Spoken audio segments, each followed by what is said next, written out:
একটা কবিতা আছে, আমায় ছিঁড়ে খাও হে শকুন। সেই কবিতা শহীদ শরীফ উসমান হাদি নিজেই আবৃত্তি করেছিল। সে বলেছিল যে আধিপত্যবাদের দোসররা আমার সারা দেহ ছিঁড়ে ছিঁড়ে খাও, কিন্তু আমার মাথা খাইও না, অর্থাৎ আমি মাথা বিক্রি করব না।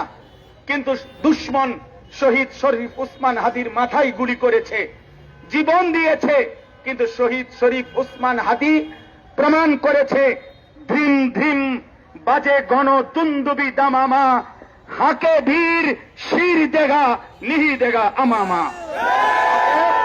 আজকে ইনশাআল্লাহ এই জমিনে আমরাও আল্লাহর কসম করে বলি, 18 কোটি জনগণের পবিত্র শিরায় 1 ফোঁটা রক্ত থাকতে আমার মাতৃভূমির 1 ইঞ্চি জমিন ভারতের বেঈমান তোরা নিতে পারবি না। এই জমিন 1 রক্ত নয়, 1 হাদি নয়, লক্ষ কোটি হাদির রক্তের পবিত্র জমিনে প্রয়োজনে খুন ঝরবে, কিন্তু আজাদি থাকবেই থাকবে, থাকবেই থাকবে, থাকবেই থাকবে। নারায়ে তাকবীর, নারায়ে তাকবীর, আল্লাহু আকবার। হেফাজতে ইসলাম বাংলা।